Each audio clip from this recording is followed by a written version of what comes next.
రక్షకుడు, విమోచకుడు, త్వరలో రానయ్యిన రారాజు యేసుక్రీస్తు అతి పరిశుద్ధ నామములో ప్రియ Hope TV India Telugu channel ప్రేక్షకులందరికీ శుభములు తెలియచేస్తున్నాను. ప్రియులారా, నిర్ణయ కాలము అనే ఈ అంశభాగంలో ఈ రోజున ఓ ప్రాముఖ్యమైన వ్యక్తి తాను తీసుకున్న నిర్ణయాన్ని బట్టి ఏ రీతిగా ఆశీర్వదించబడ్డాడో, ఏ రీతిగా దేవుని చిత్తాన్ని జరిగించి ఈరోజు మనందరికీ మాదిరి ఉంచాడో ఒక్కసారి వాక్యము ద్వారా ఆ వ్యక్తిని మనము చూసి అనేక విషయాలు నేర్చుకొని వాక్యంలో బలపడదాం. ఈ రోజున నిర్ణయ కాలము అనే ఈ అంశభాగంలో దానియేలు తీసుకున్న నిర్ణయం ఏంటో మనం చూద్దాం. దానియేలు గ్రంథం 1వ అధ్యాయము 8వ వచనం చదువుకుందాం. దానియేలు గ్రంథం 1వ అధ్యాయము 8వ వచనం. తాను అపవిత్రుడు కాకుండానట్లు వాటిని పుచ్చుకొనకుండా సెలవిమ్మని నపంసకుల అధిపతిని వేడుకొనగా. ప్రియులారా, మనందరికీ తెలుసు దానియేలు, షడ్రకు, మెషకు, అబేద్నగోలు అనేబడే ఈ యొక్క మనుషులు చెరపట్టబడి ఉన్నారు. 4వ వచనంలో చూసినట్లయితే ఇశ్రాయేలీల రాజవంశంలో ముఖ్యులై లోపము లేని సౌందర్యమును సకల విద్య ప్రవీణతయు జ్ఞానము కలిగి తత్వము జ్ఞానము తెలుసుకొనిన వారై రాజనగరనందు నిలవదగిన కొందరు బాలులను రప్పించెను. అందులో ఈ దానియేలు, షడ్రక్, మెషక్, అబేద్నగోలను మనము చూస్తాం. అయితే ప్రియులారా, దానియేలు, షడ్రకు, మెషకు, అబేద్నగోలు సౌందర్యము కలిగిన వారు, బహువిద్య, సకల విద్య ప్రావీణ్యతము జ్ఞానము కలిగినటువంటి వారు. అయితే వీరిని ఇంకా తన రాజ్యములో బలంగా వాడుకోవటానికి, ఉపయోగించుకోవటానికి చక్కటి ఆహారము ద్వారా రాజనగరములో, రాజగృహములో సకల ఆహారమును బట్టి మరి వారిని పోషించటానికి రాజు ఒక మంచి ఆజ్ఞనిచ్చాడు. దానియేలుకు ఒక మంచి అవకాశం వచ్చింది. చక్కటి భోజనము, ఈ లోకపరంగా శరీరానుసారముగా సంతోషాన్ని, ఆరోగ్యాన్ని, లేదా బలమును, లేదా కడుపుకు తృప్తిని, నాలుకకు రుచినిచ్చే భోజనము తినే అవకాశం వచ్చింది. ఆ సమయంలో దానియేలు తీసుకున్న నిర్ణయం ఏంటో 8వ వచనంలో మనం చదువుతాం. రాజు భుజించు భోజనమును పానము చేయు ద్రాక్షరసమును పుచ్చుకొని తన్ను అపవిత్రపరచుకొనకూడదని దానియేలు ఉద్దేశించాడు. ప్రియులారా, రాజు తీసుకునే భోజనం ఎలా ఉంది అంటే రుచికరమైనటువంటిది. అలాగే పానము చేసే ద్రాక్షరసముతో తనను తాను అపవిత్రపరచుకోకూడదు అని దానియేలు నిర్ణయం తీసుకున్నాడు. ఈరోజు ఇలాంటి అవకాశం వస్తే యవన సహోదరి సహోదరులారా, ప్రియ ఆత్మీయులారా, ఎంతమంది పడిపోయేవారిగా ఉన్నారో. ఇదిగో ఒక్క పూట కూటి కొరకే మరి తన జ్యేష్ఠత్వాన్ని అమ్ముకున్నటువంటి వ్యక్తులు మన పరిశుద్ధ గ్రంథంలో ఏశావును చూస్తుంటాం. అయితే ప్రియులారా, ఈ రోజున రాజగృహంలో చక్కటి ఆహారము తినటానికి ఒక మంచి అవకాశం వచ్చినప్పటికీ కూడా తనను తాను అపవిత్రపరచుకొని దేవుని చిత్తమును నెరవేర్చకుండా అయాసపరిచి ఆయనను నేను అగౌరవపరచకూడదు, ఆయన చిత్తానికి నేను వ్యతిరేకంగా వెళ్ళకూడదని ఒక మంచి నిర్ణయాన్ని దానియేలు గారు తీసుకున్నట్లుగా మనం చూస్తున్నాం. రాజు తీసుకునే భోజనమును నేను తీసుకొనను, రాజు పానము చేయు ద్రాక్షరసము నేను తాగను, నన్ను నేను అపవిత్రపరచుకొనను, తాను అపవిత్రుడు కాకుండానట్లు వాటిని పుచ్చుకొనకుండా సెలవిమ్మని నపంసకుల అధిపతిని ఆయన వేడుకున్నాడు. ప్రియులారా, ఇలాంటి అవకాశము ఎంతమందికి వచ్చినో, ఇలాంటి అవకాశం వస్తే ఎంతమంది దేవునికి అయాసకరంగా వెళ్ళిపోదురో, ఇలాంటి అవకాశం వస్తే ఎంతమంది దేవుని చిత్తాన్ని నెరవేర్చకుండా పాపంలో పడిపోయి విశ్వాసంలో, భక్తి జీవితంలో భ్రష్టులైపోదురో. ఈరోజు మనం దానియేలు దగ్గర నుంచి ఒక చక్కటి గుణపాఠమును నేర్చుకోవాలి. తినే ఆహారం విషయంలో కూడా తనను తాను అపవిత్రపరచుకోకూడదు. తినే ఆహారం విషయంలో కూడా తాను దేవుని నిర్ణయానికి వ్యతిరేకంగా వెళ్ళిపోకూడదు అని శపథము తీసుకున్న దానియేలు ఆ దిశగా ప్రయాణము చేస్తున్నాడు. ప్రియులారా, మనం అందరం ఆలోచించాలి దానియేలు జీవితం ఎంత ధన్యకరమైనదో. దానియేలు 6వ అధ్యాయము 9-10 వచనాలు మనం చూసినట్లయితే ఇంకొక అద్భుతమైనటువంటి విషయాన్ని మనం అక్కడ చూస్తాం. దానియేలు గ్రంథం 6వ అధ్యాయము 9-10 వచనాలు. కాగా రాజగు దర్యావేషు శాసనము వ్రాయించి సంతకము చేసెను. ఇట్టి శాసనము సంతకము చేయబడినని దానియేలు తెలుసుకొనినను అతడు తన ఇంటికి వెళ్ళి యథాప్రకారముగా అనుదినము 3 మోకాళ్ళుని తన ఇంటి పైగది కిటికీలు యెరూషలేమునకు తెరవబడి ఉండగా తను దేవునికి ప్రార్థన చేయుచు ఆయనను స్తుతించుచు వచ్చెను. ప్రియులారా, ఇక్కడ రాజు అయినటువంటి దర్యావేషు ఒక శాసనం వేశాడు, ఒక ఆజ్ఞ వేశాడు. ఆ ఆజ్ఞ 7వ వచనంలో మనం చదువుతాం. రాజ్యపు ప్రధానులు, సేనాధిపతులు, అధిపతులు, మంత్రులు, సంస్థానాధిపతులు అందరూ కూడి రాజొక ఖండితమైన చట్టము స్థిరపరచి దానిని శాసనముగా చాటింపజేయనట్లు యోచన చేసిరి. ఎట్లనగా 30 దినముల వరకు నీ యొద్ద తప్ప మరి ఏ దేవుని యొద్దనైనను మానవుని యొద్దనైనను ఎవడును ఏ మనవియు చేయకూడదు. ఒకవేళ చేసినట్లయితే ఎవడైనను చేసిన ఎడల వాడు సింహముల గుహలో పడద్రోయబడును. రాజు ఈ ప్రకారముగా రాజు శాసనమును ఒకటి పుట్టించి అది ఆజ్ఞగా వేశాడండి.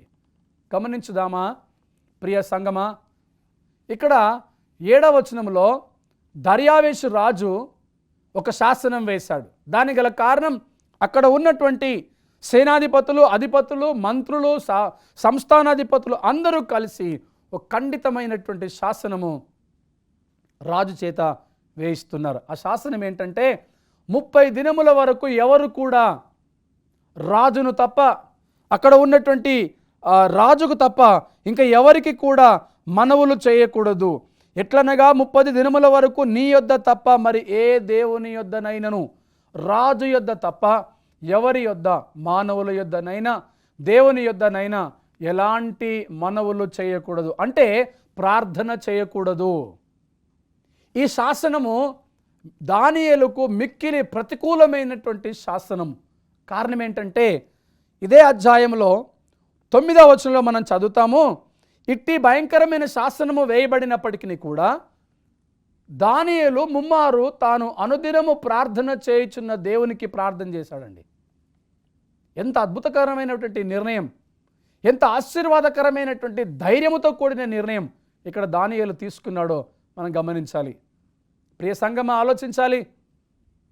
ఇంటి భయంకరమైన శాసనము వేయబడినప్పటికీ ఏంటి ఆ శాసనము అంటే 30 దినముల వరకు రాజుతో మాత్రమే మనవి చేసుకోవాలి.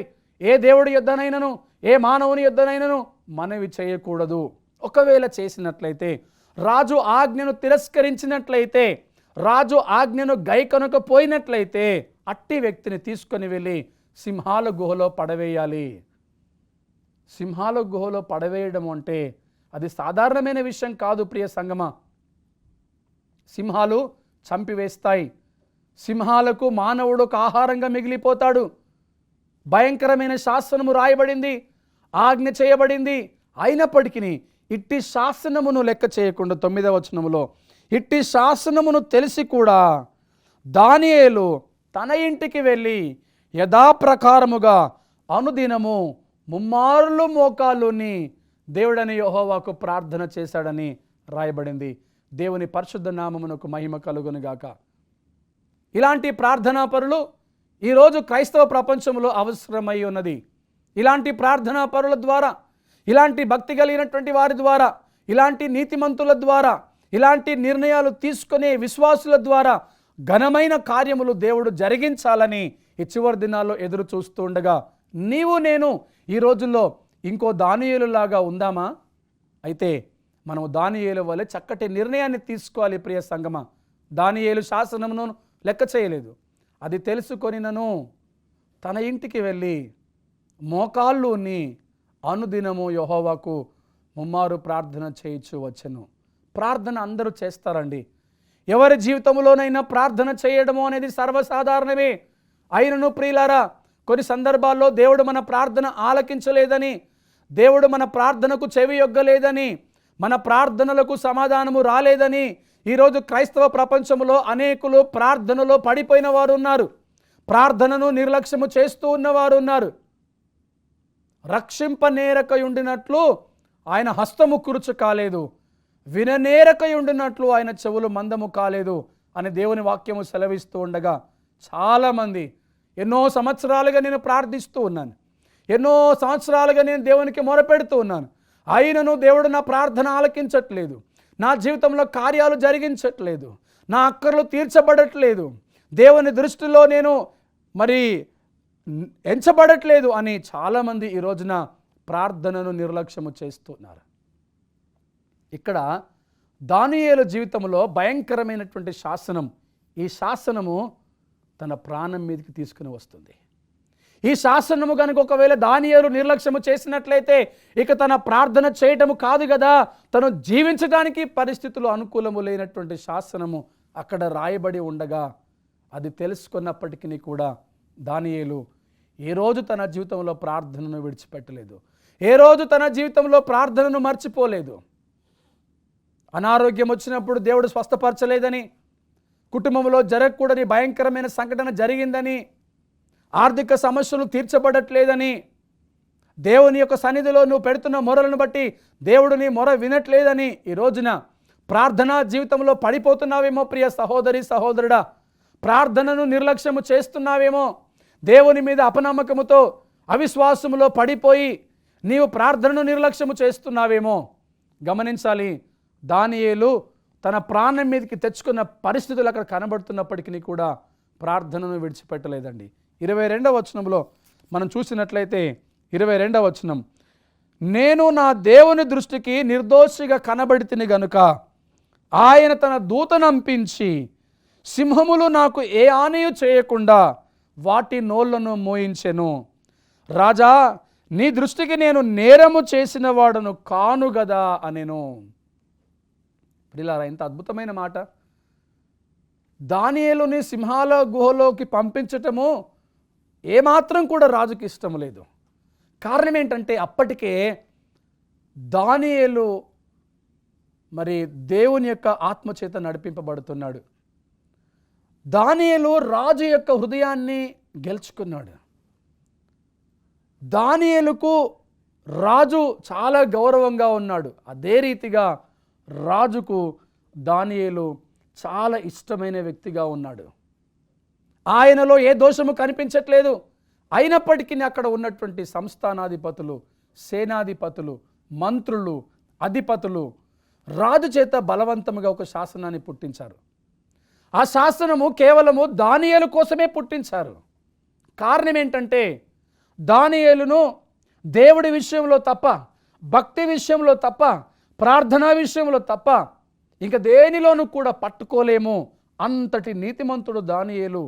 కాబట్టి ఆ విషయంలో ఎలాగైనా దానియేలును పడేయాలి, దానియేలు విషయంలో రాజుకు ఒక భయంకరమైన శాసనమును తయారు చేసి దానియేలును రాజును విడగొట్టాలి అని అక్కడ ఉన్నటువంటి ప్రజలు, మంత్రులు, అధిపతులు, సేనాధిపతులు ఎంత ప్రయత్నం చేసినప్పటికీ ప్రియులారా అది జరగలేదు. మొత్తానికి రాజు సింహాల గుహలోకి పంపించడానికి తన మనసు ఒప్పుకోకపోయినప్పటికీ కూడా అయిష్టంగానే అక్కడ వేయబడిన శాస్త్రమును బట్టి ఒప్పుకున్నాడు. ఎప్పుడైతే దానియేలు ఆ సింహాల గుహలోకి వెళ్ళాడో, ఆ గుహలోనికి వెళ్ళిపోగానే దానియేలు సింహాల గుహలోకి వెళ్ళాడని తెలిసి అక్కడ ఉన్నటువంటి రాజు తన మనసంతా కూడా శోక సంద్రంలోనికి వెళ్ళిపోయింది. దుఃఖ సాగరముతో ఉన్నది. ఆయన ఆ దినము భోజనము చేయలేదు, అక్కడ నాట్యములు చేయించనివ్వలేదు, రాత్రంతా ప్రశాంతంగా నిద్రపోలేదు. ఉదయకాలమే వేకువజామున తొందరగా లేచి వచ్చాడు. కారణం ఏంటంటే 18వ వచనంలో మనం చదువుతాం, అంతటా రాజు తన నగరునకు వెళ్ళి ఆ రాత్రి అంతా ఉపవాసం ఉండి నాట్య వాయిద్యములను జరగనీయలేదు. అతనికి నిద్ర పట్టకపోయెను. ఆహారము తీసుకోలేదు, నాట్య వాయిద్యములు అక్కడ లేవు, అలాగనే రాత్రంతా నిద్ర పట్టలేదు. కారణం ఏంటంటే తన హృదయాన్ని గెలుచుకున్న దానియేలు సింహాల బోనులో ఉన్నాడు. ఉదయకాలము వేగిరమే లేచి అక్కడికి తొందరగా వచ్చేసి రాజు దానియేలుతో అంటున్నాడు, దానియేలు, అనుదినము నువ్వు సేవించుచున్న దేవుడు నీకు రక్షించనా అన్నప్పుడు ఇదిగో అక్కడ దానియేలు మాట్లాడుతున్నాడు, నేను నా దేవుని దృష్టికి నిర్దోషిగా ఎంచబడి తిని లేదా కనబడి తిని కనుక ఆయన తన దూతను పంపించి సింహాల నోళ్ళు మూశాడు. దానియేలు చెప్తున్నటువంటి ఒక అద్భుతమైన సాక్ష్యం చూడండి ప్రియులారా. ఇలాంటి అద్భుతమైన సాక్ష్యం దానియేలు జీవితంలో జరిగింది. ఆయన ప్రతికూలమైన పరిస్థితుల్లో కూడా ఒక మంచి నిర్ణయాన్ని తీసుకున్నాడు కాబట్టే ఈ అద్భుతమైన సాక్ష్యాన్ని నేను చెప్పగలుగుతున్నాడు. నా దేవుని దృష్టికి నేను నిర్దోషిగా కనబడుతుంది కనుక రాజా, ఆయన తన దూతను పంపించి సింహాల నోళ్ళను మూసివేశాడు. పరిశుద్ధ గ్రంథంలో చదువుతాడు, ఇదిగో వారి పాదములకు రాయి తగలకుండా నిత్యము వారిని ఎత్తి పట్టుకుంటారు. దూతలకు ఆజ్ఞాపించాడు, వారు నీ పాదములకు రాయి తగలకుండా పట్టుకుంటారు. అనగా అనుదినము, ప్రతి క్షణము, ప్రతి గడియ ఆయన మనల్ని కాపాడడానికి ఆ దూతల్ని మనకు కాపుదలగా ఉంచాడు. ఆ దూతలే మనల్ని కాపాడుకుంటారు. ఆ దూతలు మనల్ని సంరక్షించుకుంటారు. భయంకరమైన శోధనలో నుండి తప్పించగలడు సమర్థుడైన దేవుడు మన దేవుడు.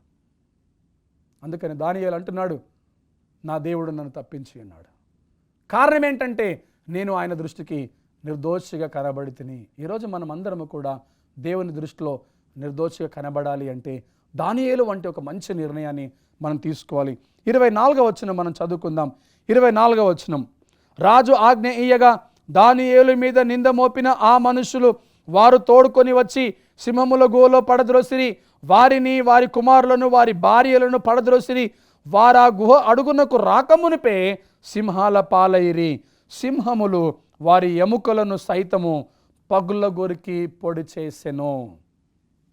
చూసారా అండి, దానియేలును సింహాల గుహలోకి పంపించాలనేది ఇక్కడ రాజు యొక్క రాజనగరములో ఉన్నటువంటి సేనాధిపతులు, మంత్రులు, సంస్థానాధిపతులు, అధిపతులు.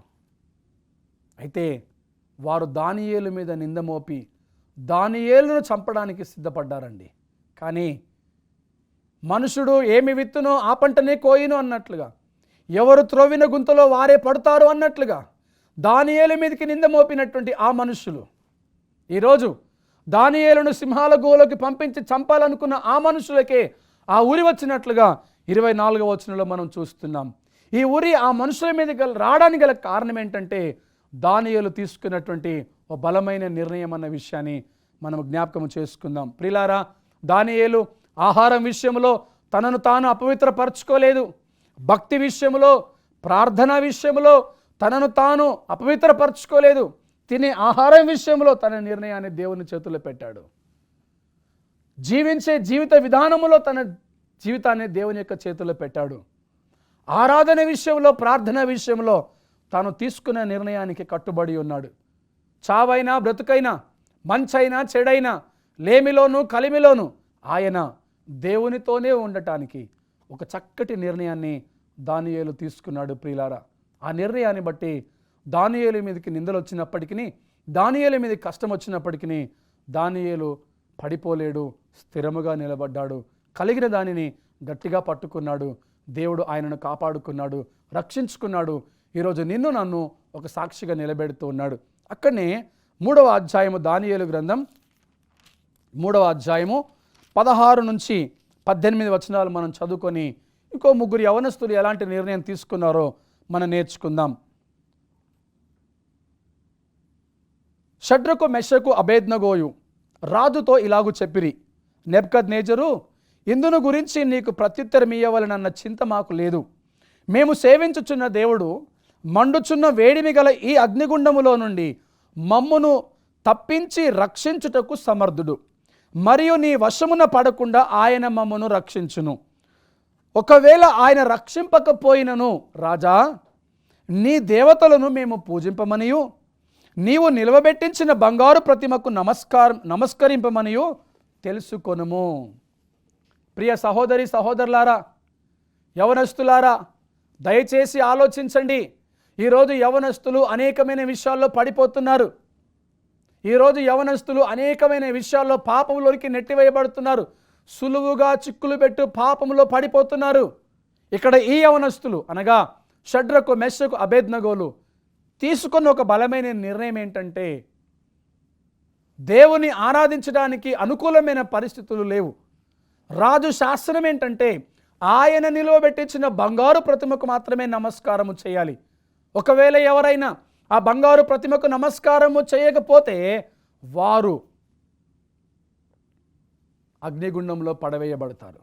అది శాసనము. అయినప్పటికీ ఈ షడ్రకు మెషకు అబేద్నగోలు ఆ శాసనమును లెక్క చేయకుండా అంటున్నారు కదా, రాజుతో ఇలాగో అన్నారంట. ఏమని? నెబుకద్నెజరు, ఇందును గూర్చిన నీకు ప్రత్యుత్తరం ఇవ్వాలనే చింత మాకు లేదు. ఎందుకంటే మేము సేవించుచున్న దేవుడు వేడిమి గల మండుచున్న ఈ అగ్నిగుండములో నుండి తప్పించుటకు సమర్థుడు. ఒకవేళ ఆయన తప్పించకపోయినను మేము మా దేవుని మాత్రమే ఆరాధిస్తాము, మా దేవునికి మాత్రమే నమస్కారము చేస్తాము, మిమ్మల్ని మేము ఆరాధించము, మీ యొక్క ప్రతిమకు మేము నమస్కారము చేయము అని శాసనము చేయబడిన రాజుతో బహుఖండితముగా ఈ మాటను తెలియచేస్తున్నారు.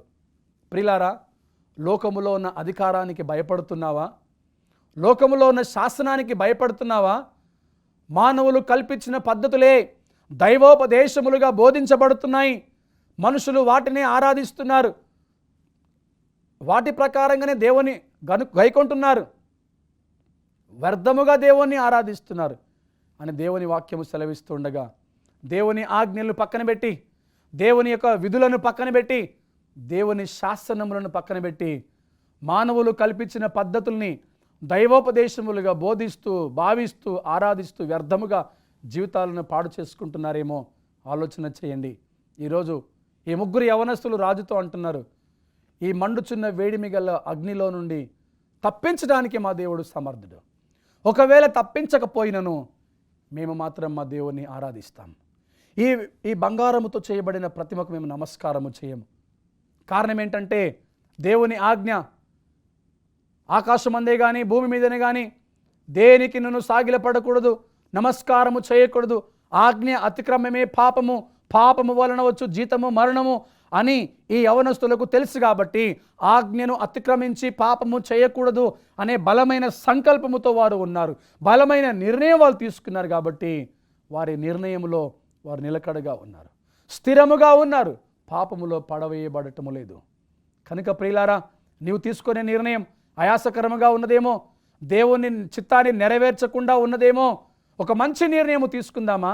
ఒక మంచి నిర్ణయం వైపు మనం అడుగులు వేద్దామా? కష్టం వచ్చినప్పటికీ, భయంకరమైన ఆజ్ఞలు ఉన్నప్పటికీ, శాసనములు ఉన్నప్పటికీ, ఆ శాసనములు ఆ ఆజ్ఞలు మానవులు కల్పించినటువంటి పద్ధతులు అనే విషయాన్ని గుర్తుపెట్టుకో. ఆ మానవులు కల్పించిన పద్ధతుల్ని నువ్వు లోబడాలి అనుకుంటే దేవుని ఆజ్ఞను నువ్వు అతిక్రమిస్తున్నావు అన్న విషయాన్ని గుర్తుపెట్టుకో. ఒకవేళ దేవుని ఆజ్ఞను అతిక్రమించినట్లయితే ఆజ్ఞ అతిక్రమమే పాపము అని సెలవిస్తూ ఉంది. కాబట్టి మనం పాపము చేయకుండా ఆజ్ఞ అతిక్రమించకుండా ఉండాలి. ఇక్కడ దానియేలు, షడ్రకు, మెషకు, అబేద్నగోలు ఒక మంచి నిర్ణయాన్ని తీసుకొని దేవుని నామాన్ని ఘనపర్చారు, దేవుని చిత్తానికి లోబడ్డారు. మనము కూడా అలాగా ఉండాలి. ఆ రీతిగా ఉండాలని నిర్ణయించుకున్నట్లయితే కళ్ళు మూసుకుందామా, ప్రార్థన చేసుకుందాం. మహోన్నతుడైన మా తండ్రి, పరిశుద్ధమైన మా దేవ, మీకే వందనాలు స్తోత్రాలు చెల్లిస్తున్నాం. ప్రభువా, ఈ సమయంలో నిర్ణయ కాలము అనే కార్యక్రమం ద్వారా దానియేలు, షడ్రకు, మెషకు, అబేద్నగోలు తీసుకున్న మంచి నిర్ణయం మీ చిత్తాన్ని జరిగించింది, మీ నామాన్ని ఘనపరిచింది. అన్యజనుల ప్రాంతములో మీ నామము ప్రచురము చేయబడింది. రాజు మీ వైపున ఆకర్షితుడయ్యాడు. జీవము గల దేవుణ్ణి ఆరాధించుచున్న దానియేలు అని పిలిచాడు. ఇదిగో ప్రభువా, ఈ లోకంలో జీవిస్తున్న మేము కూడా మిమ్మల్ని ఆరాధిస్తూ మీ చిత్తానికి లోబడుతూ మంచి నిర్ణయం తీసుకొని మీ వైపు చూస్తూ లోకంలో అనేకులను ప్రభావితము చేయనట్లుగా మమ్మల్ని మీరు ఆశీర్వదించండి. ఎందరైతే ఈ కార్యక్రమాన్ని వీక్షిస్తున్నారో ప్రియ ప్రేక్షకులను, వారి కుటుంబాలను మీరు దీవించి ఆశీర్వదించండి. వారు తీసుకునే నిర్ణయాలను మీరు సఫలముగా ముందుకు నడిపించండి. వారిని ఆశీర్వదించండి. వారి నిర్ణయాలను ఫలభరితముగా చేయండి. వారిని బలముగా ఆశీర్వదించండి. మహిమ, ఘనత, ప్రభావములు మీకు మాత్రమే ఆరోపిస్తూ యేసుక్రీస్తు పరిశుద్ధ నామములో ప్రార్థించి అడిగి వేడుకొని పొంది ఉన్నాము తండ్రి. ఆమేన్.